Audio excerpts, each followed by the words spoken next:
लेकिन देते हो बेटियों का हक, देते हो आप। हजरत मस्तान शाह को गवाह बना करके आज तबरेज आलम कादरी ऐलान करता है, अपने बच्चियों को चाहे जहेज दूं या ना दूं, लेकिन कसम खुदा की शरीयत ने मेरी जायदाद में जो मेरी बेटियों का हक मुकर्रर कर रखा है, इंशाअल्लाह वो जरूर दूंगा। हमने इस्लाम को समझने की कोशिश ही नहीं की, वरना ये मंगनी, जूता चुराई, दूध पिलाई, 300 बराती खड़े होकर गाना, ढोल बाजा, बैंड बाजा। और शर्म की बात है अगर मस्जिद के इमाम साहब कहें कि जो बैंड बाजा बजाएगा, जिसके घर नाच गाना होगा, मैं उसका निकाह नहीं पढ़ाऊंगा, तो सबसे बड़े मुखालिफ ये हमारी अवाम। मैं देखूंगा मौलवी, ये 5000 मौलवी हमें समझाएगा। ऐसे मौलवी तो मेरी जेब में रहते हैं। अरे बिगड़े हुए शेख, कान खोल के सुन ले, तेरी पिछली 7 नस्लें मिलकर के भी और अगली 7 नस्लें मिलकर के भी 10-5 कुर्ते पजामा तो खरीद सकते हैं, मगर एक आलिम रब्बानी की ज़बान नहीं खरीद सकते। अरे जोर से बोलो सुभान अल्लाह।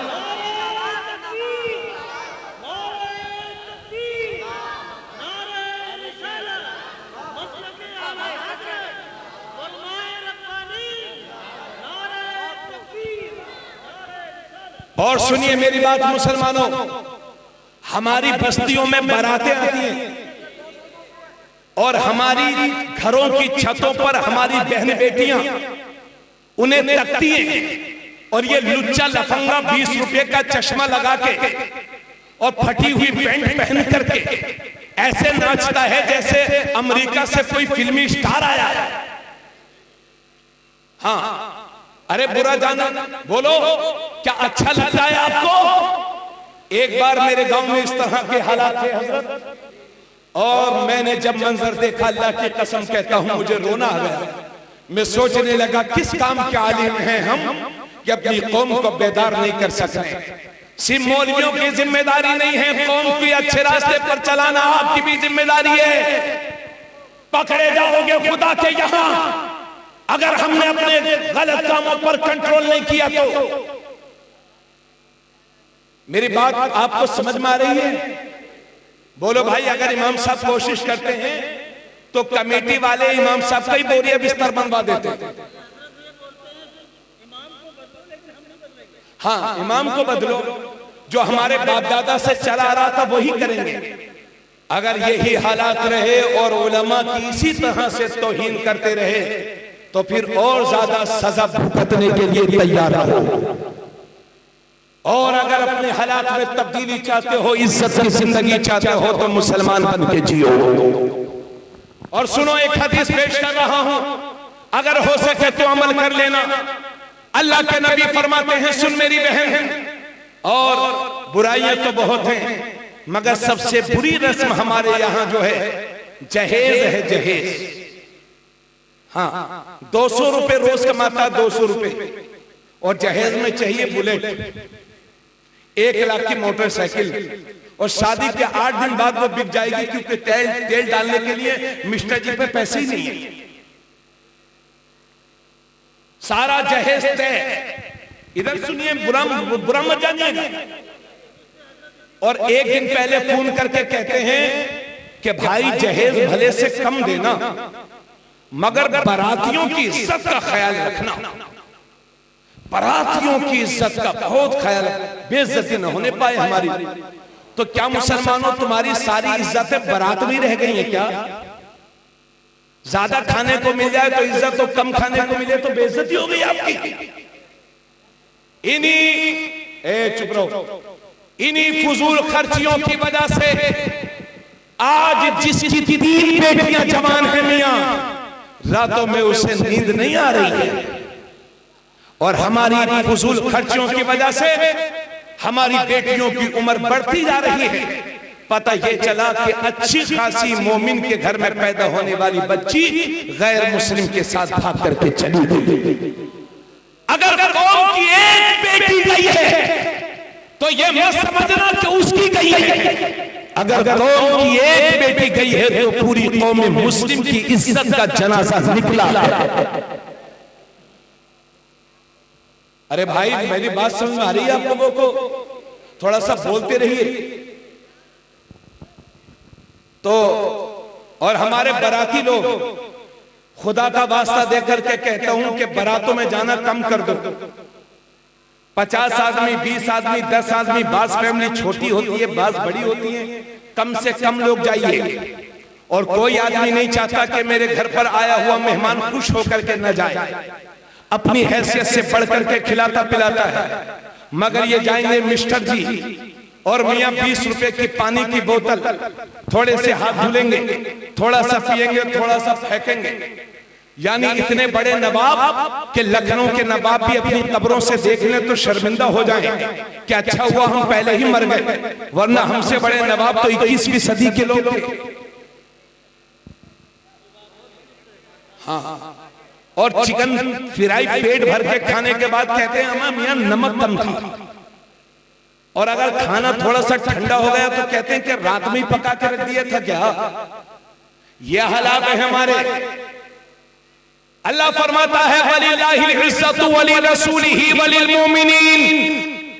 इज्जत अल्लाह के लिए है, इज्जत रसूलुल्लाह के लिए है, और इज्जत हर मुसलमान कलमा पढ़ने वाले के लिए है।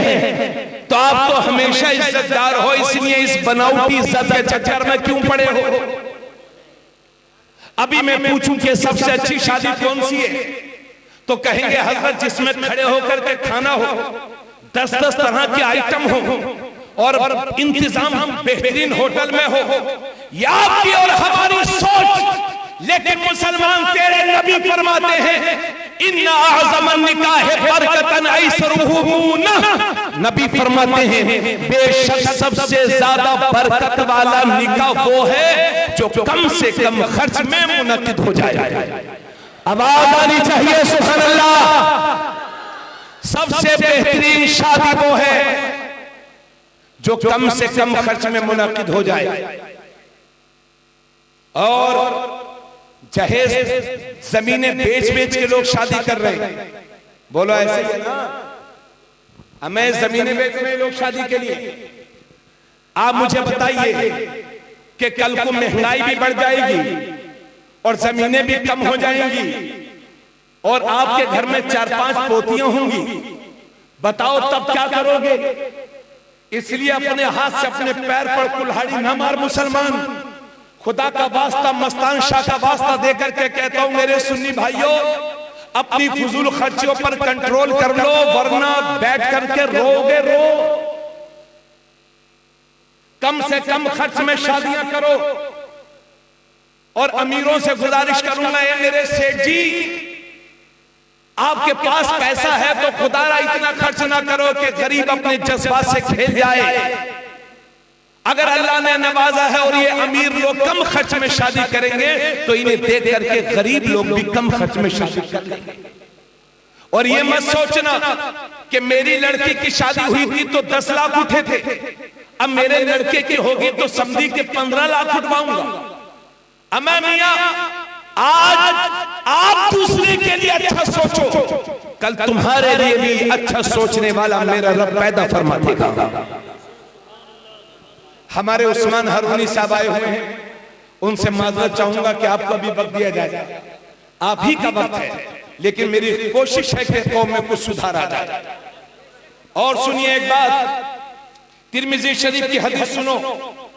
अल्लाह के नबी फरमाते आलिनु हाज़न निकाह वजअलूहु फिल मसाजिद।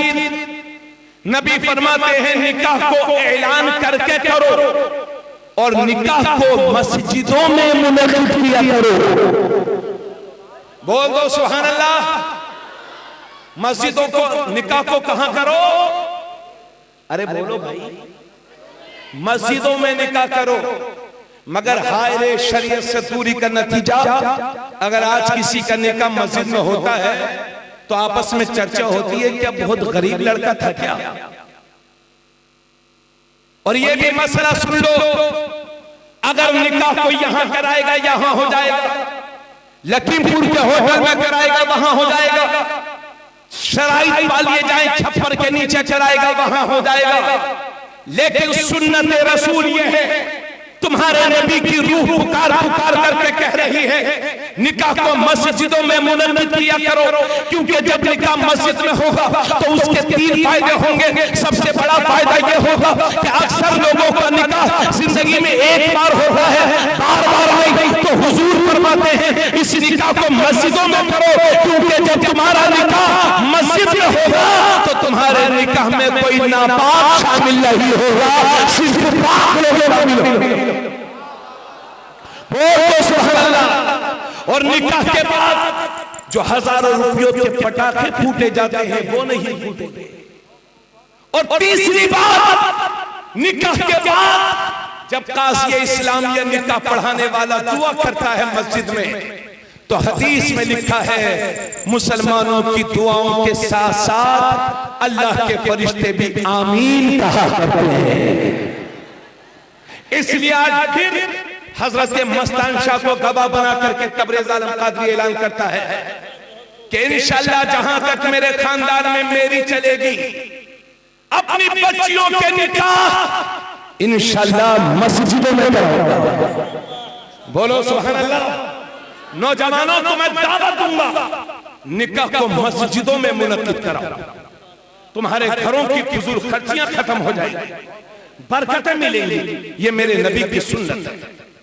और सुन मेरी बहन, जब निकाह आसान होगा तो हमारे पास, देखिए आज मुसलमानों को सबसे ज्यादा जरूरत इस बात की है कि अपने बच्चों को पढ़ाई लिखाएं, मगर सबसे ज्यादा चिंता हमें किस बात की रहती है कि 3 बच्चे हैं, 5 बच्चे हैं, तो इनकी शादी कैसे होगी, यही है ना। इसलिए अल्लाह का वास्ता देकर के कहता हूं मेरी कौम के नौजवानों, जिन हाथों को ससुराल के आगे फैलाते हो, काश रातों में उठ उठ करके उन्हीं हाथों को अपने रब के हुजूर फैला दो, तो मेरा रब इतना देगा कि तुम्हारी नस्लों से गरीबी खत्म हो जाएगी। जो अब कोई आदमी नहीं चाहता कि मेरी बेटी मेरे घर से जाए तो खाली हाथ भेजो। हर आदमी अपनी हैसियत से बढ़ करके अपनी बेटी को देता है, नवाजता है। समझ में आ गई बात। और सुन मेरी बहन, इतनी भारी मैदान में आई हो तो औरतों का भी हक बनता है कि नहीं? अरे देव सुनो भाई, आज हमारी शादियों में जहां बहुत सारी अच्छाइयां हैं और बुराइयां हैं, वहां एक बहुत बड़ी वजह बुराई और भी है। वो ये कि अगर पोते की शादी है या नवासे की शादी है तो मियां नानी हो गई है 60 साल की, दादी हो गई है 55 साल की, मगर वाह रे वाह, अगर पोते या नवासे की शादी हो गई है तो हाय नानी और दादी अम्मा तेरा मेकअप, पोता भी शर्मिंदा हो जाता है। आदि आदि आस्तीन के कपड़े पहन करके ये शादियों में शरीक होती है। सुन मेरी बहन, जो इस्लाम तुझे मस्जिद जाने की इजाजत नहीं देता, वो इस्लाम तुझे मजार जाने की इजाजत कैसे दे सकता है? और सिर्फ मजारों पर जाना ही नाजायज और हराम नहीं है, उस शादी में भी जाना नाजायज और हराम है कि जहां बेपर्दगी होती है। पिछले 2 साल से तवज्जो चाहूंगा, अपने मुल्क में मसला हिजाब का छिड़ा हुआ है, यानी मुसलमान औरतें सर पर जो कपड़ा रख लेती हैं उसे हिजाब कहा जाता है। कर्नाटक में स्कूलों पर बोर्ड लगा दिए गए कि हिजाब पहनने वाली लड़कियां हमारे यहां नहीं पढ़ सकती। नतीजा यह हुआ कि मसला हाई कोर्ट में पहुंचा और हाई कोर्ट से सुप्रीम कोर्ट में पहुंचा। और ये हमारी गोदी मीडिया ये पूरी दुनिया में चिल्ला चिल्ला के बता रही थी कि पर्दा मुसलमानों का आपसी कल्चर है, अल्लाह और उसके रसूल का हुक्म नहीं है। इस बहरी गूंगी मीडिया को बता दो कि लफ्ज़ हिजाब कुरान में 1 बार नहीं बल्कि 7 बार आया है। कितनी बार? 7 बार आया है लफ्ज़ हिजाब। मगर हम क्या करें, हमारे ही लोग तो अपनी तौहीन कराते हैं। अगर किसी के जेब में 2 रुपया आ गए, अगर पठानपुरवा में 3-4 मंजिला मकान बन गया, या 1000 बीघा सैकड़ों बीघा की खेती आ गई, या कुछ पढ़ लिख गए, तो क्या कहते हैं मालूम है? क्या कहते हैं? कहते हैं अम्मा मियां दिल का पर्दा होता है, दिल का, आंखों का पर्दा थोड़ी होता है। हमारी बेटी तो दिल की बड़ी अच्छी है। अब मैं लोगों को इल्म नबी के इल्म गैब पर शक है और आप अपनी बेटी का दिल देख रहे हैं।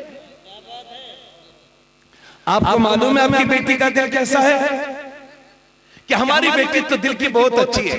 जब मैं बरेली शरीफ में था तो एक साहब बोले हजरत हमारी लड़की तो बहुत अच्छी है, घर से रश्ते में हिजाब पहन के जाती है, ऑफिस में जाती है, सीधे घर से वहां से घर आती है। बस हमारी बेटी तो दिल की बहुत अच्छी है।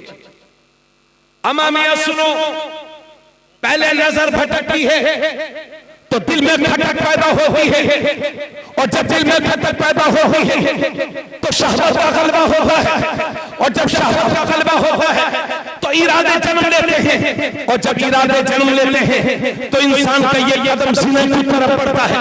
ज़िना से नस्ल खराब होती है, ज़िना से खानदान खराब होते हैं, ज़िना से मुआशरा बिगड़ता है। इसलिए मेरी बहन, दिल का पर्दा बाद में है, आंखों का पर्दा पहले है। ज़िना की पहली सीढ़ी है बदनजरी, क्योंकि जब नजर भटकती है तब दिल भटकता है, और जब दिल भटकता है तो ये बुरे काम होते हैं। इसलिए मेरी बहन, दिल का भी पर्दा होता है। और ए मेरे मुसलमान भाइयों, आपकी बीवी का दिल, मेरी बीवी का दिल, आपकी बेटियों के दिल, मेरी बेटी के दिल, आपकी माँ का दिल, मेरी माँ का दिल, क्या नबी की बीवियों से भी ज्यादा पाक और साफ हो सकता है? आओ सुनो नबी की हदीस, तिरमिज़ी शरीफ है। अल्लाह के नबी के सहाबी हैं हजरत अब्दुल्ला इब्न मक्तूम। एक दिन मेरे नबी तशरीफ फरमा है और साथ में नबी की दो बीवियां हैं, एक का नाम है हजरत उम्मे सलमा और दूसरी का नाम है हजरत मैमूना। दोनों मेरे नबी की खिदमत में हाजिर है। इतने में सामने से एक सहाबी चले आ रहे हैं, उनका नाम है अब्दुल्ला इब्न मक्तूम, जिनकी ज़ाहिरी बसारत जा चुकी थी, जो नाबीना थे, जो देख नहीं पाते थे। जब अल्लाह के नबी ने देखा कि अब्दुल्ला इब्न मक्तूम आ रहे हैं तो अपनी दोनों बीवियों से फरमाया, पर्दे में हो जाओ, हिजाब कर लो, आर कर लो, पर्दे में हो जाओ। अब्दुल्ला इब्न मक्तूम आ रहे हैं तो हजरत उम्मे सलमा से रहा ना गया, अर्ज करती है, या रसूल अल्लाह, ये अब्दुल्ला इब्न मक्तूम ही तो है, ये तो नाबीना है, ये हमें देख थोड़ी रहे हैं। तो आप फरमाते हैं, उम्मे सलमा, अगर ये तुम्हें नहीं देख रहे तो तुम तो इनको देख रही हो। अरे जब मेरा नबी अपनी बीवियों को एक नाबीना से पर्दा करने का हुक्म दे रहा है तो क्या 1400 साल के बाद की बहन बेटियां आंखों वालों से पर्दा नहीं करेंगी? देहातों में हजरत ये होता है, देहातों में कहा गए भाई मोहन मौशा साहब बैठे, देहातों में यह होता है कि अगर किसी आदमी को किसी के घर जाने की जरूरत है तो डायरेक्ट मियां उसके घर में घुस जाते हैं कि कहां गए भाई प्रधान जी, कहां गए ठेकेदार जी, कहां गए हाजी जी और नमाजी जी। मियां सीधे घर में चले जा रहे हैं। इस्लाम इसकी इजाजत नहीं देता।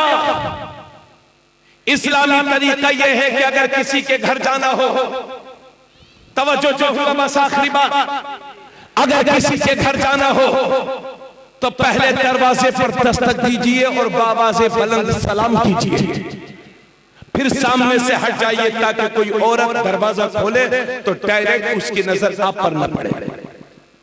घर में अंदर से जाने की इजाजत मिले, औरतें पर्दा कर लें तो जा सकते हैं, वरना जायज नहीं है।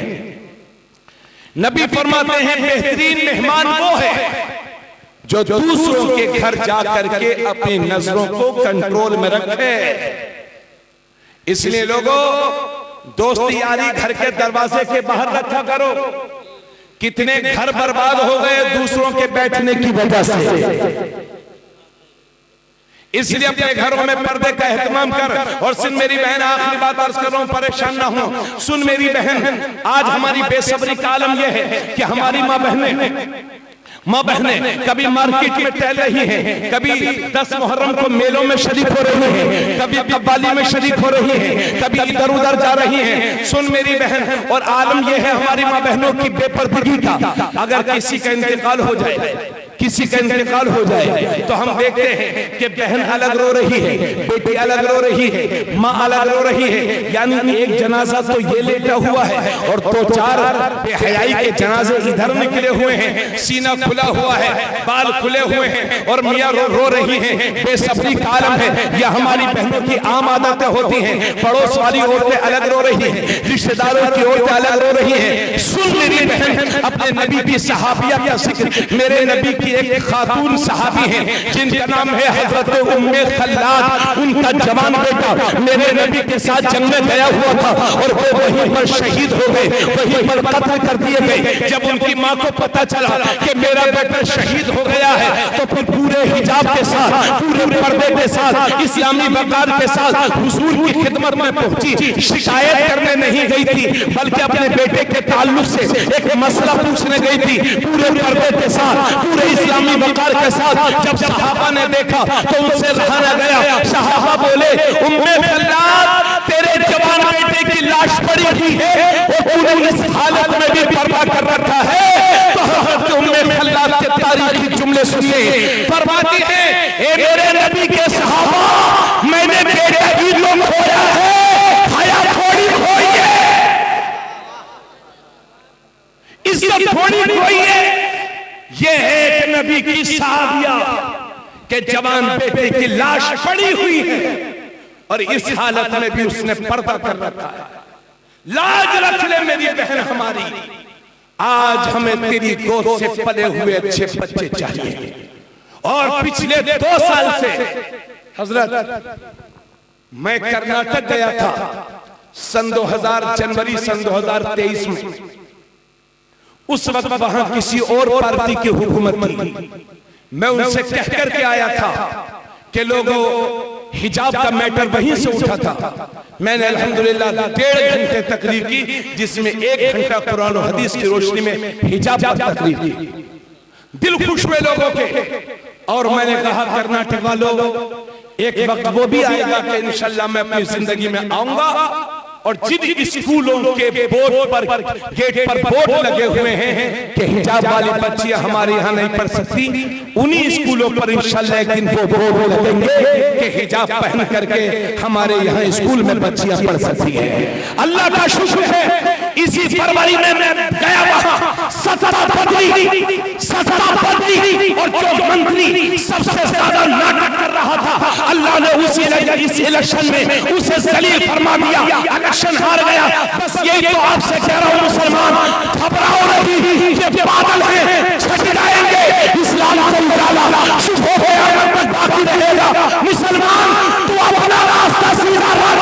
अगर रास्ते में पत्थर भी होंगे तो अल्लाह मोम बना देगा, कांटे भी होंगे तो फूल बना देगा। आज भी हो इब्राहिम साहब।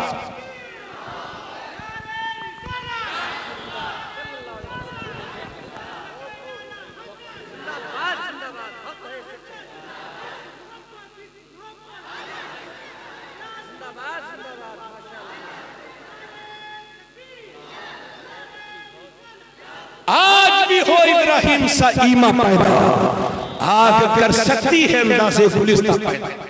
घबराओ नहीं, फिक्र न करो, वंतुमुल आलौना इन कुंतुम मुमिनीन। तुम ही बुलंद रहोगे, तुम ही मुअज़्ज़ज़ रहोगे। शर्त यह है कि मोमिन कामिल बन जाओ। आखिरी जुमला, इजाजत है मोरिज़वान साहब, इजाजत है? आखिरी बात कह रहा हूं, याद रखिए, हमारी बदअमलियों के नतीजे में दूसरी कौमें हमसे बदसन हो गई हैं। अब वो हमारा कुरान नहीं पढ़ती, हमारी हदीस नहीं पढ़ती। लोग हमें देखेंगे और इस्लाम को समझने की कोशिश करेंगे। एक जमाना वो था, अशरफ बिलाली साहब, एक जमाना वो था कि लोग दाढ़ियों वालों से सौदा खरीदते थे, क्योंकि उन्हें मालूम था ये दाढ़ी वाला है, ये कम नहीं तोड़ेगा। एक जमाना वो था कि लोग मुसलमानों के साथ बिजनेस में पार्टनरशिप करते थे, क्योंकि उन्हें मालूम था ये मुसलमान है, ये मर तो जाएगा मगर धोखा नहीं देगा। आज जितने झूठे हैं वो मुसलमानों में, जितने शराबी कबाबी ज्यादा है वो मुसलमानों में। रात के 12-12 बजे तक तुम्हारे घरों में फिल्मी ड्रामे देखे जाते हैं, तुम कहां से सरगर्म करोगे? जिन घरों से कुरान की तिलावत की आवाज आती थी आज सुबह तक 10 बजे तक पड़े पड़े सोते रहते हैं। याद रखिए, अब हमारा कोई कुरान नहीं पढ़ेगा, लोग हदीस नहीं पढ़ेंगे, लोग हमें देखेंगे और इस्लाम को समझने की कोशिश करेंगे। इसलिए मेरे नौजवान दोस्तों, तुम्हें दावा दूंगा, तुम चलते फिरते इस्लाम बन जाओ, चलते फिरते इस्लाम बन जाओ। अगर तुम खड़े हो और मस्जिद से आवाज आ जाए अल्लाह अकबर अल्लाह अकबर, तो दुनिया का सारा काम छोड़ करके मस्जिद का रास्ता ले लो, ताकि दुनिया को पता चल जाए मुसलमान का सर इधर उधर नहीं झुकता, मुसलमान का सर सिर्फ एक अल्लाह के लिए झुकता है। ऐसे बन जाओ, जब बोलो तो सच बोलो, जब ज्यादा करो तो निभाओ। अगर तुम्हारे पड़ोस में कोई गैर मुस्लिम भी रहता हो तो उसके साथ ऐसा सुलूक करो कि वो भी तुम्हारे नबी की सीरत पढ़ने पर मजबूर हो जाए। अगर तुम खेत में मजदूरी करने गए हो और तुम्हारे साथ दूसरे धर्म के लोग भी हैं तो उनका ऐसा एतमाद हासिल कर लो, उनके सामने कभी झूठ न बोलो, उन्हें कभी गाली न बको, खाना खाओ तो उन्हें भी शरीक करो, प्यार से बोलो, ताकि दुनिया को पता चल जाए कि जब नबी का गुलाम ऐसा है तो इस गुलाम का ईमान कैसा हो। मेरी बात समझ में आ रही है आप लोगों को? बस मैं तकरीर खत्म कर रहा हूं। और लोगों, कोई भरोसा नहीं जिंदगी की शाम कब हो जाए, कोई भरोसा नहीं। इसी पठानपुरवा में आपसे बड़े बड़े पठान सोए हुए हैं, आपसे बड़े बड़े शेख अंसारी और दूसरी कास्ट के लोग सोए होंगे। मुझ जैसे खतीब इसी हिंदुस्तान के सीने में बहुत दफन है। आप जैसे समईन सो रहे हैं। आज से 50 साल पहले पठानपुरवा में कौन कौन था, लोग उनका नाम तक नहीं जानते हैं। ऐसे ही दुनिया हमें भूल जाएगी, 4 आदमी उठा करके हमें कब्र में दफन कर देंगे।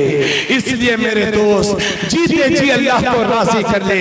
नाजुक वक्त से गुजर रहा है मुसलमान, सच्चा पक्का मुसलमान बन जा।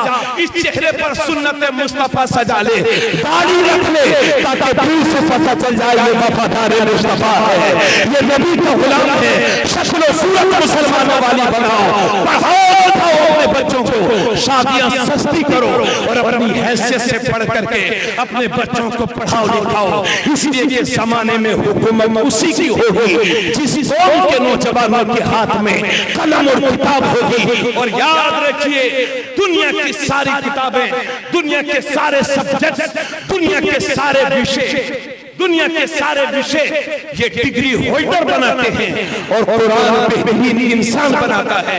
इसलिए जो चाहे पढ़ाओ, मगर अपने बच्चों को कुरान की तालीम जरूर दो।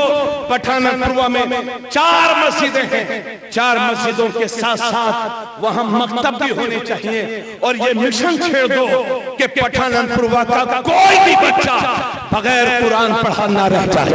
और सिर्फ वो बच्चा आपका नहीं है जो आपके घर में पैदा हुआ है, बल्कि हर वो बच्चा आपका बच्चा है जिसकी ज़बान पर कलमा शरीफ जारी होता है। इसलिए आपस में एक दूसरे की टांगें खींचने की कोशिश मत करो, गीबत न करो, किसी मुसलमान को हकीर न समझो, अल्लाह से डरो, नमाजों का एहतमाम करो, सच बोलो, शादियां सस्ती करो, अपने बच्चों को पढ़ाओ लिखाओ, ईमानदारी की मिसालें कायम कर दो, ताकि आने वाली नस्लें तुम पर नाज करें कि मोहम्मद से वफा तूने तो तुम तेरे हैं, ये जहां चीज है क्या लहो कलम तेरे हैं, वमा अलैना इल्लल बलाग। मेरी तकरीर के बाद इंशाअल्लाह हिंदुस्तान के बहुत बड़े मुफर्रिर अल्लामा मुफ्ती मसीहुद्दीन साहब क़िबला हशमती, जिनकी पूरे मुल्क में तकरीर होती है, मुनाज़िर अहले सुन्नत हैं, सैकड़ों उलमा के उस्ताद हैं, बेहतरीन खिताब फरमाते हैं। उनकी तकरीर सुन करके जाइए और आप अमल की कोशिश करिए। करेंगे ना इंशाअल्लाह? और मेरी बहन तो फातिमा की कनीज है, सिर्फ फातिमा नाम रखने से काम नहीं चलेगा। बेपर्दा कभी बाहर न जाया करो, आधी आस्तीन के कपड़े पहनना छोड़ दो। अगर कहीं शरई तौर पर जरूरत पड़े तो पर्दे के साथ जाया करो। मसला के आला हजरत की बदनामी ना कराओ। करबला में 10 मुहर्रम को हुसैन शहीद हुए थे, मगर तुमने उनकी शहादत के दिन को मेला ठेले में लगा दिया है। नए नए कपड़े पहन के मेले में जाती हो, शर्म नहीं आती? अल्लाह से डर मेरी बहन। 10 मुहर्रम को मेरे इमाम शहीद हुए थे। हजरत ज़ैनब के सर से जब यजीदी रुपट्टा खींचते थे तो चीख निकल आती थी। उसी ज़ैनब की कनीज है, उसी फातिमा की कनीज है। अपने घर में रह, बच्चों की सही तरबियत कर, खुदा को खुश कर, शोहर की फरमाबरदारी कर, सारे अल्लाह वाले घर में ही राजी हो जाएंगे और तेरा भला हो जाएगा। वमा अलैना इल्लल बलाग। अस्सलामु अलैकुम व रहमतुल्लाहि व बरकातहू।